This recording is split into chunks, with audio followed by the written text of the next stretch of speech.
वीरगोष्ठी प्रिया वीरा नैष्कर्म्यानादरूपिणी विज्ञानकलनाकल्या विदग्धा बैन्दवासना వీరగోష్ఠి ప్రియ వీరభక్తులు చేయు తీవ్ర సాధనయందు ప్రీతి కలిగినది. వీరులు అంటే శ్రీ విద్యా ఉపాసకులు, భక్తి తత్పరులు, అరిషడ్వర్గాలని జయించిన వారు అని కూడా అర్థం ఉంది. సర్వకాల సర్వావస్థలయందు పరమాత్మ ధ్యానంలో కాలం గడిపేవారు. అటువంటి వారు చేసే వేదగోష్ఠులయందు అమ్మవారికి మిక్కిలి ప్రీతి. ఇంద్రియాలను జయించడం యుద్ధభూమిలో పోరాడటం లాంటిది. బండాసురాది రాక్షసులను చంపినప్పటి వీరగాథలను, ఆ గాథలను గురించి చెప్పే సహస్రనామాది స్తోత్రాలను వినుటలో ప్రీతి చెందునది అమ్మవారు. ఉపాసనా శ్రేష్ఠుల యొక్క బ్రహ్మ విద్యాపర సంభాషణలు వినుటయందు ప్రీతి గలది అని ఈ నామానికి అర్థం. వీర వీరత్వము కలిగినది. వీరహ పదం యొక్క స్త్రీ రూపమే వీర అని అర్థం కానీ వీరుని భార్య అని కాదు. అనితర సాధ్యమైన బండాసుర మహిషాసురాదుల సంహారాలు ఎన్నో చేసిన వీర పరాక్రమ సంపన్నురాలు అమ్మవారు. శ్రీ విద్యా ఉపాసక శ్రేష్ఠులు అనే వీరుల రూపంలో ఉండునది అని ఈ నామానికి అర్థం చెప్పవచ్చును. ముక్తి సాధనకే ఉపాసన చేయువారు నిజమైన వీరులు. అటువంటి వారికి అమ్మవారికి అభేదం. అందువలన అమ్మవారు వీరా అని పిలువబడుతుంది అని కూడా ఈ నామానికి అర్థం చెప్పవచ్చును. నైష్కర్మ్య కర్మబంధము లేనిది. ప్రతి జీవి యొక్క మొదటి జన్మ తప్ప మిగిలిన జన్మలన్నీ కర్మఫలాలే.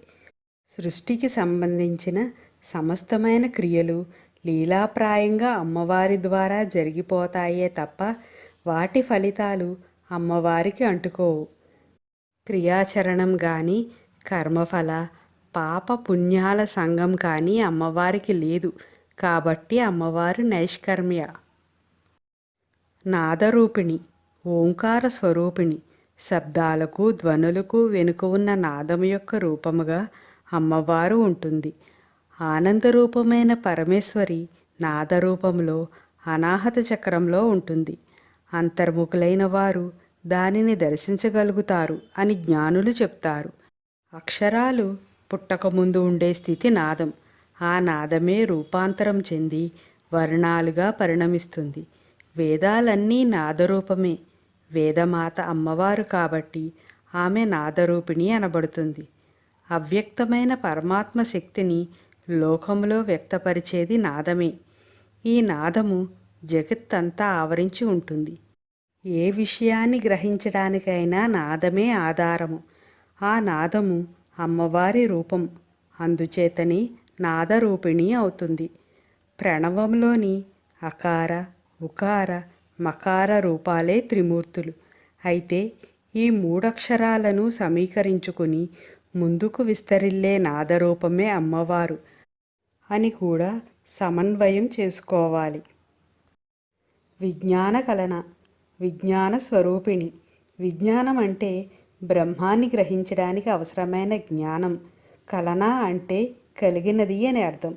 అమ్మవారు నాదస్వరూపిణి అయితే ఆ నాదములో సమస్త బ్రహ్మాండ విజ్ఞానము బ్రహ్మజ్ఞానం కలిసే ఉంటాయి. అలా విజ్ఞానంతో కూడిన నాదరూపాన్ని విజ్ఞాన కలన అనే నామంతో సంకేతిస్తారు.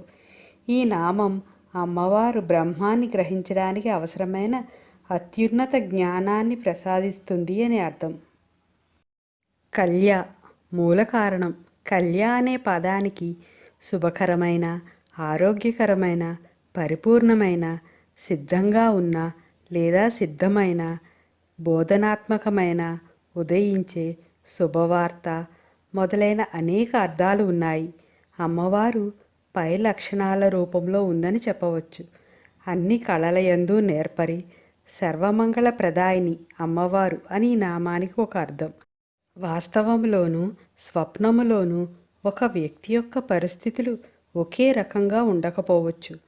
స్వప్నస్థితి నుండి మేల్కొనగానే వాస్తవ పరిస్థితులు గుర్తుకు వస్తాయి.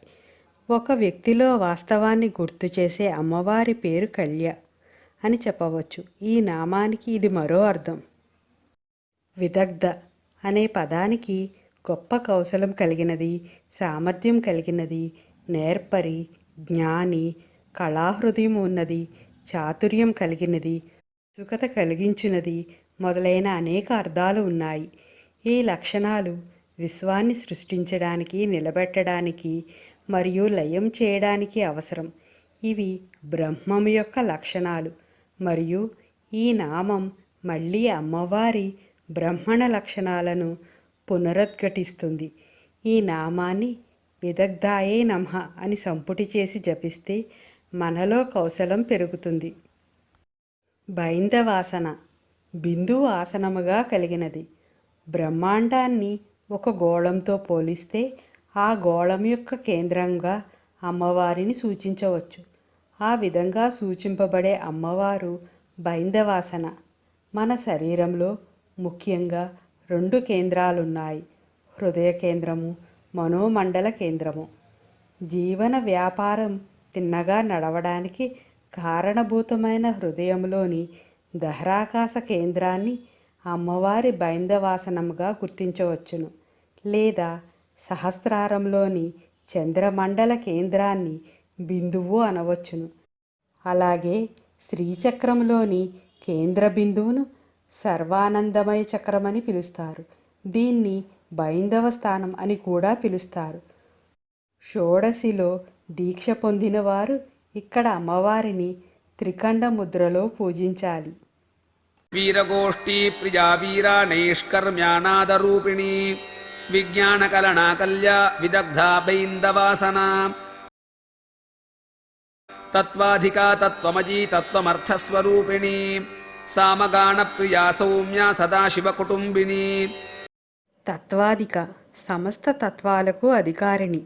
తత్వము అంటే నిజము, వాస్తవము లేక ఒక సిద్ధాంతము అని అర్థం.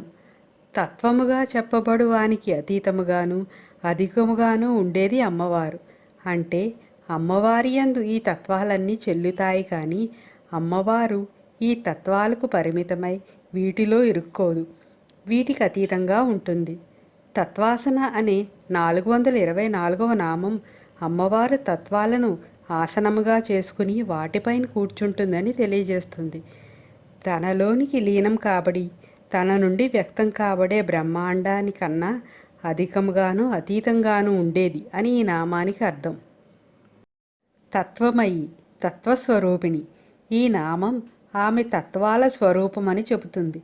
ఈ సహస్రనామంలోని వివిధ నామాల ద్వారా ఆమె బ్రహ్మముగా నిరూపించబడింది. బ్రహ్మం యొక్క ప్రాథమిక లక్షణం సర్వవ్యాప్తి.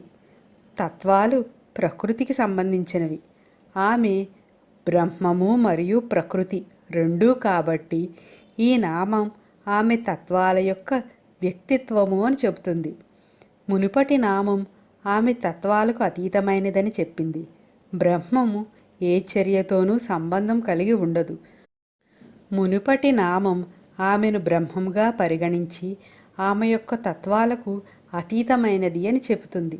మరియు ఈ నామం ఆమెను ప్రకృతిగా పరిగణిస్తూ ఆమె తత్వాల స్వరూపం అని చెబుతుంది.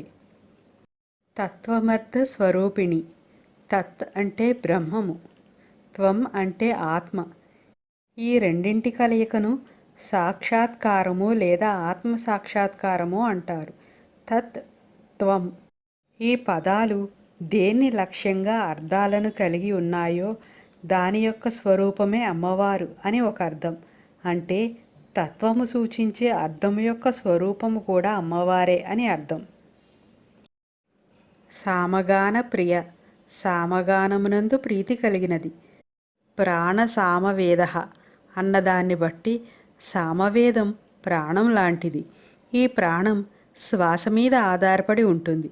ఈ శ్వాసలోని ఉచ్ఛ్వాసంలో సో, నిశ్వాసంలో హం ఉంటాయి.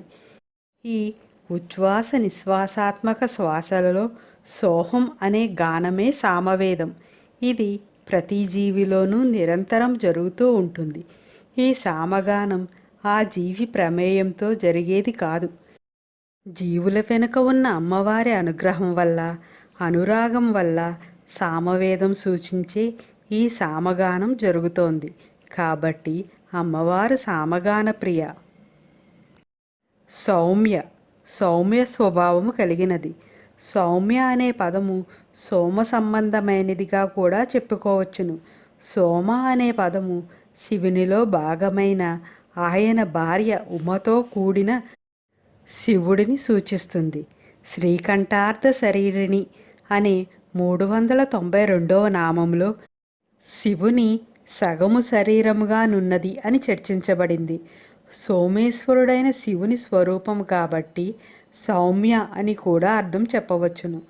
సౌమ్య అంటే చంద్రుడిని పోలినది, శుభప్రదమైనది, సంతోషకరమైనది, ఆహ్లాదకరమైనది, ఉల్లాసమైనది మొదలైన అర్థాలు కూడా ఉన్నాయి. ఈ లక్షణాలన్నీ అమ్మవారికి వర్తిస్తాయి. పరమేశ్వరి చంద్రమండలంలో ఉంటుంది. సహస్రార పద్మం యొక్క మధ్య భాగమే చంద్రమండలం అని ముందు నామాలలో తెలుసుకున్నాం. సదాశివ కుటుంబిని, సదాశివుని అర్ధాంగి. సదాశివుడికి భార్య శ్యామల.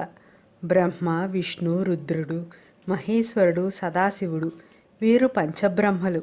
వీరిలో 5వ వాడు సదాశివుడు. అటువంటి సదాశివునితో భేదం లేనటువంటిది.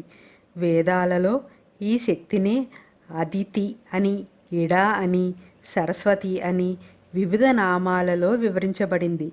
రాజరాజేశ్వరి, శుద్ధ విద్య, అశ్వారూఢ, శ్యామల మొదలైన దేవతలంతా సదాశివ కుటుంబానికి చెందినవారే. కాబట్టి మహేశ్వరి సదాశివ కుటుంబిని అనబడుతోంది. యోగులు ధ్యానములో జగత్తుతో సమానత్వం పొందుతారు. అహం ఇదం అంటే ఈ జగత్తంతా నేనే అనే స్థాయికి చేరుకోవడమే సదాశివతత్వం.